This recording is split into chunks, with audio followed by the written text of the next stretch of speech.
Welcome to Grasshopper Labs. In this video, we're going to be assigning receiving hours to a specific order. So we can use our global order search at the top of the screen or isolate our order in our orders grid. Here I'm going to click into our order. Just going to scroll down here on our left-hand delivery panel.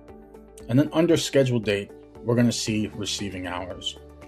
We want to enable this box and then make the necessary adjustments for these receiving hours.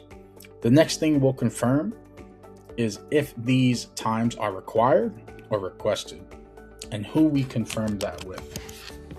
Then we can save our order. And if I was to go back into our order, we can now see that the receiving hours are set. And this is how you can assign receiving hours in Grasshopper.